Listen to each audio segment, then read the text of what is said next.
Hi guys, you're watching Bloomberg. Quinton, Ayush and I are back again this week. You're probably wondering where he is. Well, the truth is, he got tired of all the rain in Mumbai and he migrated north.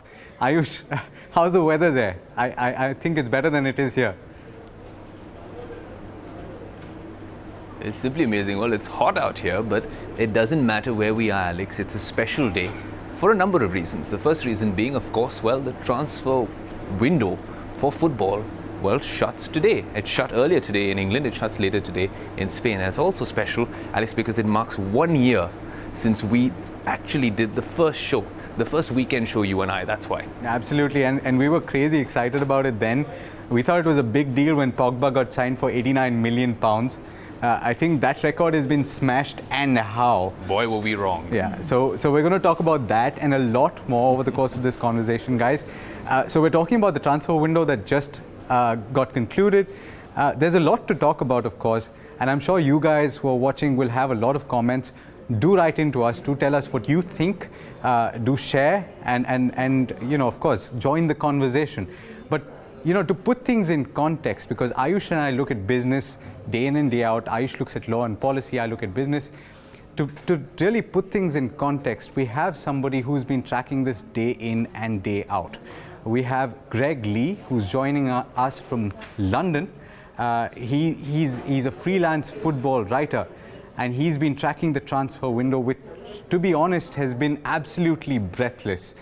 Greg, thanks for joining us on Bloomberg. Quint, my first question to you, in fact, is whether or not this particular transfer window has been the craziest that you've ever experienced.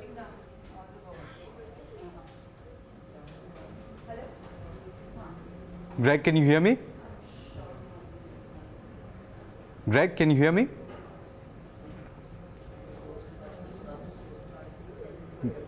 Greg? Okay, all right. So we can, while we figure that out, Ayush, I'm going to come back to you while we figure out the audio with our guest in London. It seems that we're having some sort of a technical issue. But Alex, you know, when you asking that question, yeah, I was as excited because, well, if you ask me that question, I have an answer. Ask me that question. Ayush, do you think that this is the craziest transfer window that we've ever experienced? Absolutely. Not the craziest transfer deadline day, because, well, if you talk about the craziest deadline day, I think it was 2011, yeah, when Torres moved, Suarez moved, and Andy Carroll moved at whopping sums, changed the fate of so many teams out there. But, well, in terms of what's happened from the beginning of this transfer window all the way up to now, it's been absolutely crazy. If you thought Pogba was a world record, well, then what happened with Dembele? Well, what happened with Neymar? Big numbers. If you actually have it, I think we should also perhaps. I'll pull that up, but before I'll pull that up, we could just give the viewers. I'll pull that up. But Ayush, I think we have Greg back right now, so I want to actually pose the question that I was asking before. Greg, can you hear me? Yep. Hi, guys. Hi. So thanks for joining us on Bloomberg. Quint, I want to start by asking you, Greg, is this the craziest transfer window that you witnessed since you started tracking the sport? Yeah, absolutely. I think there is a tendency each year to think the fees have suddenly gone crazy, and they probably have each year if you look at them, because whatever a footballer is worth, it is hard to judge. But I think the numbers we saw this summer, and the fact that the Neymar deal is obviously the headline one, but that really has had a trickle-down influence across the market, and we're therefore seeing players who maybe aren't at Neymar's caliber going for really high fees as well. So I think this is the biggest change, definitely, and it's interesting to see whether this is going to continue growing and growing, or whether maybe this summer has reached a point where we maybe won't see this one topped. You know, that's a very interesting point, and I want to actually take that point forward with a little bit of statistics here. Just to pull up the first lot of statistics that we have, it's just a ranking of the leagues across the world in terms of spending. You have the Premier League that's at the top. Clearly, £1.4 billion that have been spent just in this summer transfer window. You have the Serie A, the usual suspects here. League One, you have the Bundesliga and the La Liga. League One perhaps is the only anomaly here, and that perhaps is because of what both Greg and Ayush mentioned. That's because of the Neymar deal. You have 592 million here. Well, 200 million of that is the Neymar deal. And if you add Mbappe into it, I don't know if I'm pronouncing that right, I've always had an issue with it, but if you add that into the picture, well, it changes the perspective entirely. League One then goes all the way up to the second place, but it's not dethroning Premier League. Now, put Chinese Super League here as a special mention because last year, and Ayush, I want to bring you into this conversation at this point. Last year, we were talking about the drain that you were seeing in terms of talent from top league. You had Oscar going out, you had Hulk going out to, in their prime for a lot of money. So the lure of money was what pulled these guys to the Chinese league. Perhaps that's not happened in this transfer window, but before we go to Ayush on this, I want to actually juxtapose that and look at the full season. If you remember some of those figures, if you look at the Premier League figure 1470, that's 1.47 billion pounds. That's almost as much as the Premier League clubs have spent just in one summer transfer window. And that's essentially the picture all throughout. And I was telling you about League One, where last year they spent only about 326.5 million.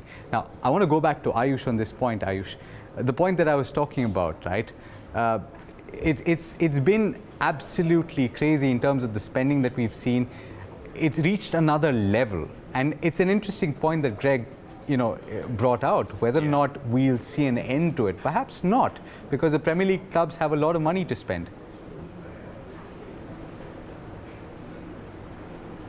That's right, Alex. Premier League clubs have a lot of money to spend, and if you go, and actually analyze some of those figures that you're coming up with, and you dissect and analyze some of them, well, after that number crunching, you'll actually find out that although, well, we saw those two big deals with Dembele and Neymar, and also to some extent Mbappe happening, well, although that's going to be a loan with a purchase option next year, those are big money deals. Coutinho hasn't happened yet, at least till 11 o'clock in Spain. If it doesn't happen, it doesn't go through. But the rest of the clubs, well, it's all been Premier League clubs that have been spending so much. In fact, they've spent nearly 1.4 billion pounds. We thought last year when we crossed the 1 billion mark with Pogba's deal, well, things are going to change forever. Although the top three high-profile signings, or the top two perhaps, are not from the Premier League, well, after that, it's all, be it Lukaku, or be it Sigurdsson, be it Lacazette, everyone comes in from the Premier League. So it's big money being spent in the Premier League, and especially within the Premier League as well. Absolutely, and we're going to pull up that graphic a short while from now. But I want to ask Greg, because he brought this point up. Greg, how much of this has to do with the TV deal that was signed, the $5 billion pound deal, sorry, that was signed last year? We're entering the second year now. If we're looking at, and I'll pull up the graphic for that in a short while, I want to get your view on this. But the kind of spends that the Premier League clubs have made from 2015 to 2016 and then to 2017, you see a big jump. So how much of it has to do with the TV deal, and perhaps this isn't the end of it then? Yeah, I think a big part of it, and it's not just the top clubs in the Premier League that are spending money. Obviously, they're generally spending the most. Yes. Manchester City spent an awful lot this summer. But you're even seeing kind of the so-called mid-table clubs, and even those who are probably going to be battling against relegation. We're seeing them make signings and pay fees that would have been inconceivable a few years ago. If you look at basically every Premier League club, if you look at their record transfer, the vast majority of them will have taken place in the last few years, which obviously that's to be expected in terms of inflation and generally how things get more expensive. But in terms of this TV deal in particular, I think it really has given clubs the opportunity in the Premier League to bring talent from overseas that in previous years would have been maybe beyond their level. The one example I can think of, and it's not even a signing, it was the loan signing of Renato Sanchez for Swansea. And there is kind of the relationship between the manager there, Paul Clement, and Bayern Munich. That's obviously the main factor.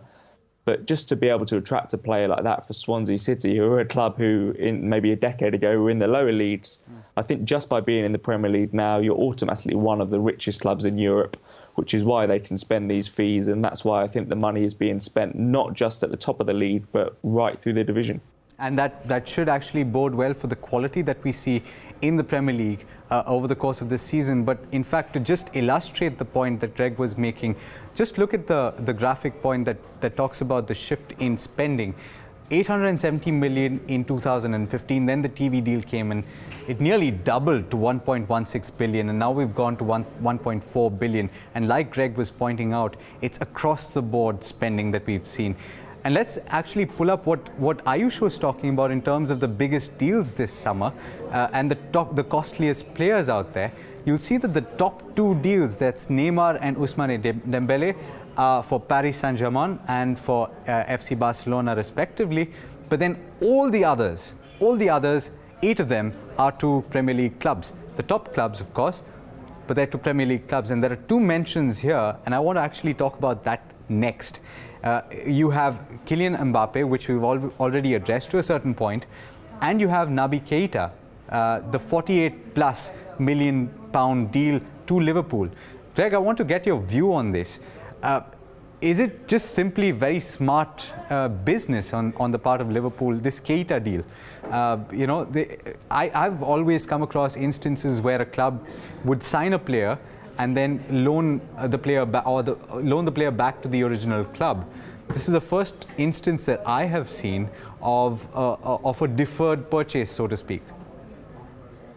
Yeah, I think the issue that Liverpool had was because next year there is this clause in Keita's contract which allows him to leave for less than he would have done this year. I think Leipzig are in the position where they know that he's going to leave, they know he's not going to sign a new contract at the club. So they've either got to kind of reject all bids this summer, which is essentially what they did, or go with the clause in his contract next summer.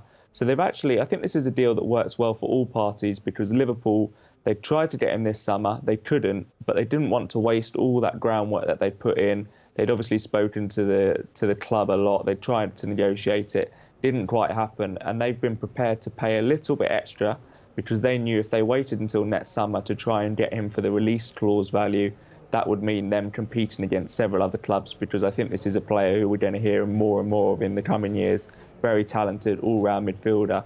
So I think this is a deal that works for Leipzig because they've got the most money they possibly can for him in terms of that release clause. They've actually got above that, and he's not going to stay at the club long term.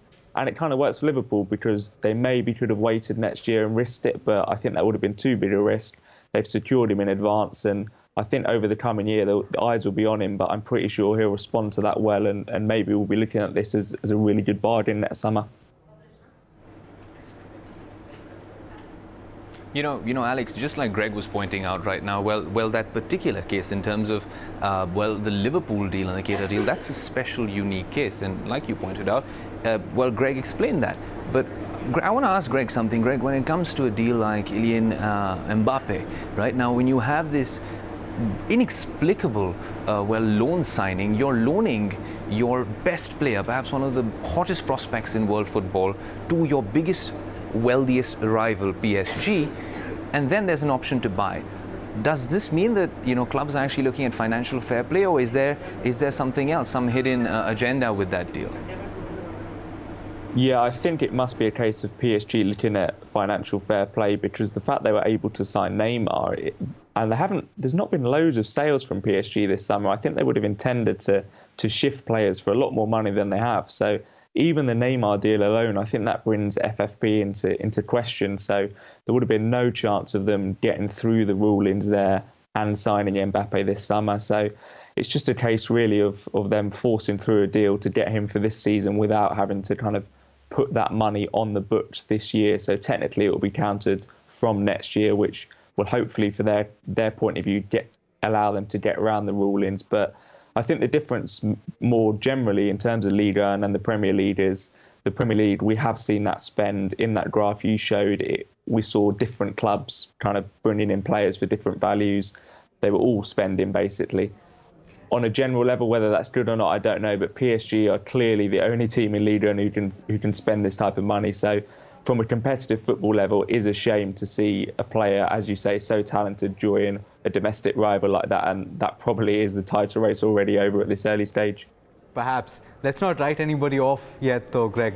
Having said that, it's perhaps because of the backing that they have, the financial backing that they have. But, I want to broach the topic, and we've pegged this entire conversation around the Neymar deal, because personally, I think that set the benchmark, and that's why a lot of players that we're talking about, even if you look at Oxlade-Chamberlain being signed for Liverpool at 40 million. Perhaps a couple of years back, he wouldn't be worth nearly that much. Do you think that football has changed per se and will continue to change considering the kind of money that's being spent? 200 million pounds, more than double of what was earlier the biggest deal in the world?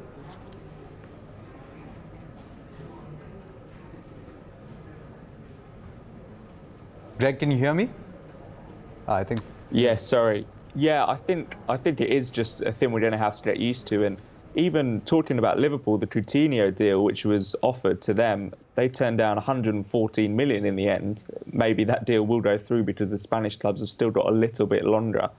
But I think if you took Neymar out of that, if Neymar didn't happen this summer, you're then talking about Felipe Coutinho being the most expensive player of all time and Liverpool putting their foot down and basically saying, whatever the price, we're not selling him. And I think that is another example of how this one deal really has changed the landscape. And as you touched upon a minute ago with PSG's ownership, it kind of is a special case.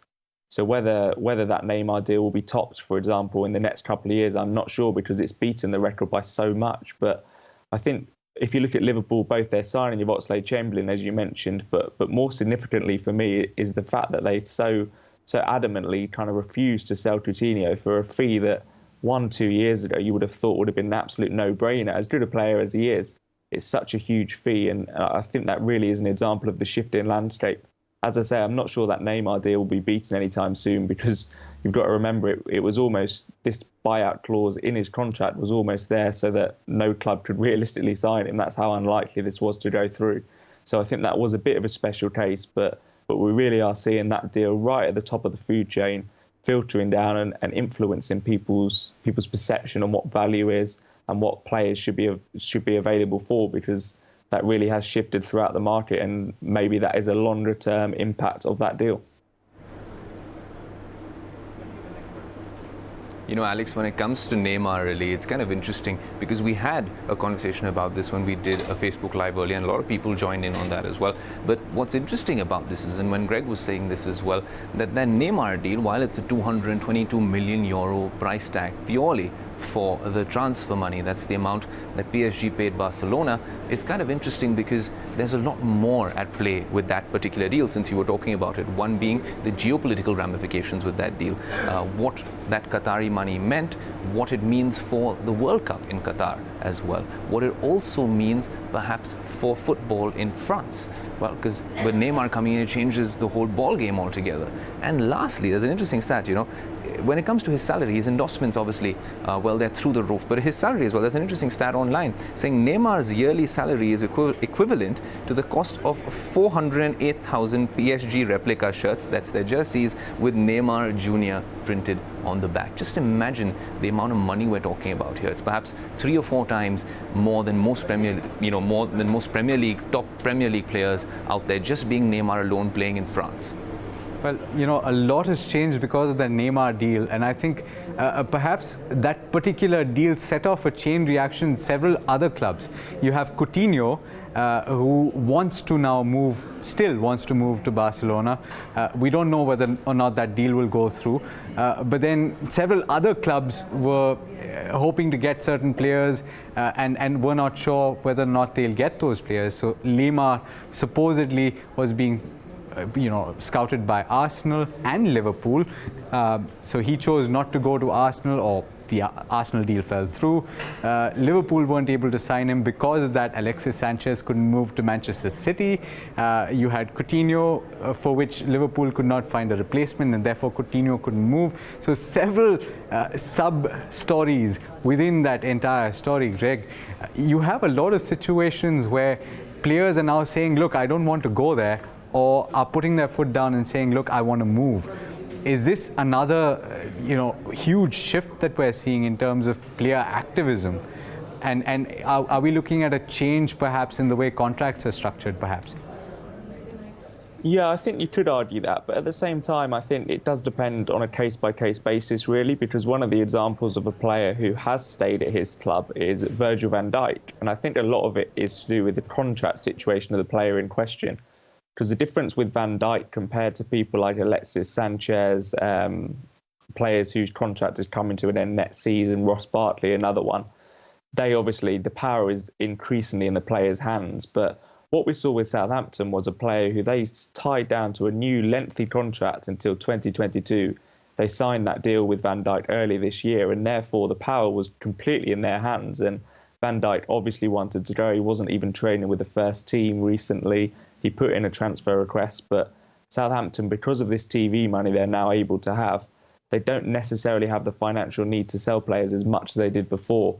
And they know that his value will likely remain very high because he's tied down to this long-term contract. He's still kind of in his mid-20s. He's not getting older in a sense where he's going to become to 30, 31 soon or anything like that. So they've kind of banked on him being worth the same amount maybe next summer and thinking they can get another year out of him. Obviously, the difference that we've seen with Alexis Sanchez, again, obviously player power is definitely a thing, but he wanted to go and he ended up staying. Whether that exactly was by design or more by accident from Arsenal's point of view, because I think they were willing to sell him to Man City if they could get a replacement. I'm not sure exactly how the details on that panned out, but Sanchez clearly wanted to go. That much was obvious. So I think there is, to an extent, players know they can get what they want, depending on their contract situation. But I actually think it's moved back a little bit the other way in favour of the clubs in the last couple of years, particularly in the Premier League, when you think about the money that clubs have now and the need lower down the pecking order, the need to sell players to finance your own moves is not as big as it once was. So although if a player wants to move, generally they will get it. We've seen with people like Mahrez, Van Dijk, Sanchez this summer that despite their own wishes, they've actually remained at their clubs, which maybe shows a shift in power back to the clubs away from the players. That's a very interesting point there, Greg. But, you know, leading from that question into another very similar issue, it's the fact that I think, Sir Alex Ferguson recently talked about the possibility of bringing forward the transfer window so that it concludes before the start of the season, so that clubs have a better understanding of where they stand in terms of their team strength and how they want to spend their money. You know, you're reporting day in and day out on that market. Is that something that's being seriously discussed? And do we see that happening in the near future? Yeah, it's been very, very seriously discussed. There's actually going to be a vote in about a week's time, I think. All the Premier League clubs will be voting on this issue at their next meeting. And the proposal is to close the transfer window, as you say, before the season starts. But the big caveat to this is that it would only apply to domestic deals, so deals between Premier League or English clubs in general. So obviously situations such as the Coutinho one that we've seen, that would still be an issue because the window would be open for foreign clubs to buy Premier League players. So I think that is one big problem with this proposed change. But by all accounts, it seems like the clubs are going to vote in favour of this. So from next season, it's very likely that deals between Premier League clubs, such as Danny Drinkwater, who joined Chelsea on deadline day, Ross Barkley wanted to move between Premier League clubs, Alexis Sanchez also wanted to move. All of those deals would have to be concluded before the action actually gets underway, which is definitely a positive in one sense, because I think it does help managers to be able to know what your squad is going to be, at least until the January window. But if you're judging the Premier League rather than individual clubs, if you're judging as a whole, as an entire division, maybe it's a bad thing for the collective, because it does mean that foreign clubs will now have the chance to buy Premier League players for longer, and maybe that would affect the Premier League clubs' decision-making. But on the other hand, we have seen Premier League clubs put their foot down this summer, Liverpool and Coutinho being the best example. So maybe they would feel that once the domestic window closes before the start of the season, maybe that would just rule out any more business whatsoever. So I think there are definitely positives to this. It allows us to focus on the actual football once it gets started, rather than 2-3 games being played and then the window closing again. But as I say, the fact it only applies to domestic deals means it won't solve all the problems that the clubs think there clearly are in the current arrangement.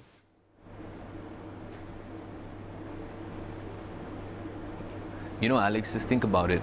It's also something that we must point out, how bad behavior by these legends or star players has not gone down too well with their management. Think about it. Coutinho tried to force his way out of Liverpool, put in a transfer request. Well, it says he has a back problem, doesn't play, big money move. has not gone through yet, not likely to go through based on what the reportage is. Think about what happened with, to some extent, with Costa. Well, didn't get along with Antonio Conte at Chelsea. Well, he's not there. He's in Brazil. For the next 4 months, perhaps, he's going to be at Chelsea unless Atletico Madrid come in and swoop him away. Well, that's the second case. It doesn't stop there. With VVD, Virgil van Dijk, you guys were talking about him. Great defender, could have bolstered Liverpool's defence in a massive, massive way. But think about it. Well, he decided not to play. He didn't show up for training. Well, he had a bug or whatever happened. Well, he's staying back. And, well, he's not been playing with the first team or training with the first team. So just think about it. This is also very, very relevant that management and well, top people at the clubs have actually put their foot down and said, you know what, if you're not going to play by our rules, well, then you're not going to play at all, and you're staying here, whether you can sulk, but you're still going to be at this very club. Well, excellent point there, and it's actually a point worth really thinking about. But Greg, my last question, my final question, very quick question before I go, which club do you think is going to win the Premier League this time? I said Manchester City at the start of the season, so I'm going to stick with that. We're still early days, but I have to say that Man United are looking very good at the moment. So between those two. Well, people who've watched the show of the past 1 year will definitely know which club Liverpool, I just said Liverpool, but anyway, which club Aish and I supported. Freudian slip there. But, well, I'm not going to say anything more about that. Thanks for watching, guys. If you like what you've seen, do comment, do share. And do stay tuned. We'll be back next week with a lot more. Thanks for watching Bloomberg Quint.